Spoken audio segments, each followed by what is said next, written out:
All right, let's do another one of these propaganda disinformation breakdowns where we look at a claim and explain why it is deceptive yet tricky and why it will often convince a lot of people into just poor, unfounded conclusions.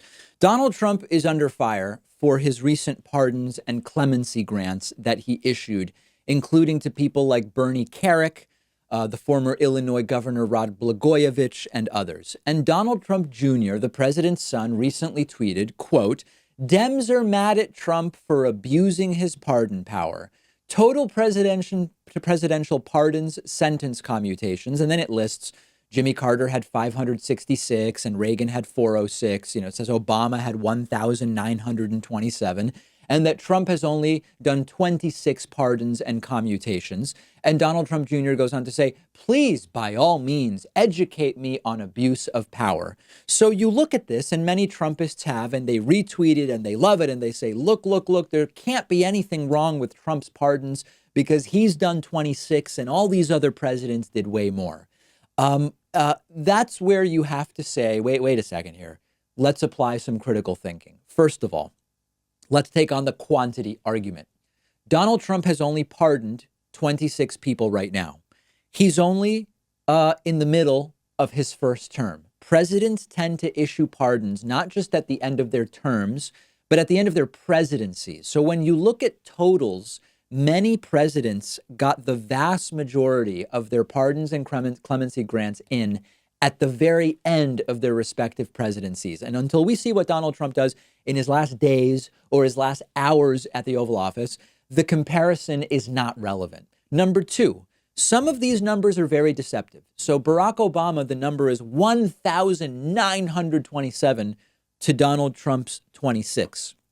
Well, in reality, Barack Obama pardoned 212 people, and then he commuted about 1,700 sentences. When you look at those commutations that Barack Obama did, a ton of them are drug offenders that Donald Trump has also previously said shouldn't be in prison and that he wants to go ahead and deal with. In July of 2015, Obama commuted 46 drug sentences. In June of 2016, Obama did another 42 drug sentence commutations. In December of 2016, during the Trump transition period, another 80 roughly. A few days before leaving office, another 64. On his last day in office, another 330. So not only can you not look at these numbers until a presidency is over, number one, the vast majority of the commutations from Barack Obama, which Don Jr. is apparently complaining about, are very similar to when Donald Trump himself pardoned Alice Johnson after Kim Kardashian lobbied him to do it. Alice Johnson had spent 21 years behind bars for a nonviolent drug offense.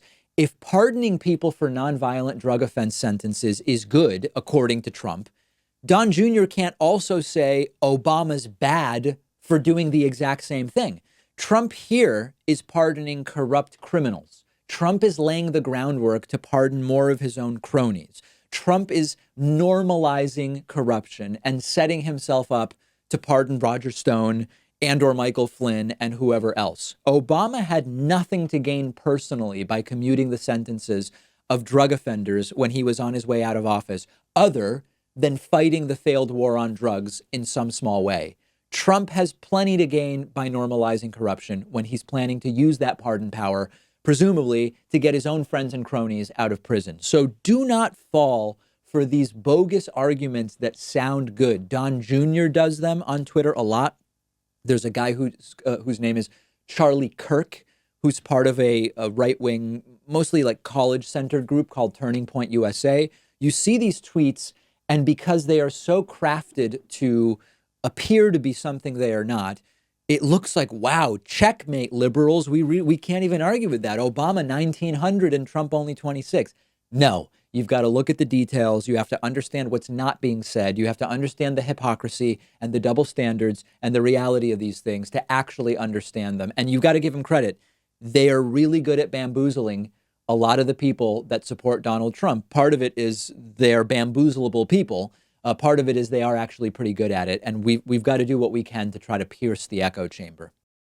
I want to give a quick shout out to one of our sponsors, Vincero Watches. They're giving my audience 15% off your entire order when you go to davidpakman.com/watch. Maybe you don't usually wear a watch and you've been thinking about looking for one to elevate your look, or you've been thinking about replacing the one you have. Check out Vincero. It's an American company. All of their watches are built in small batches from high-end materials. They look amazing. And they look like something you'd spend a lot of money on, but every Vincero watch ranges from $150 to $300. I went on their website and picked out the Kairos in white and silver. Really love the look, the combination of the white face and the beige band. Really love this one. They also sent me the Kairos limited release gold reserve set. Totally different style. This one would make a fantastic gift for a couple people I can think of in my family. Anytime you see me wearing a watch on the show, I'm wearing a Vincero watch. Go through their collection. I know you'll find something you like, and you'll get 15% off when you go to davidpakman.com/watch.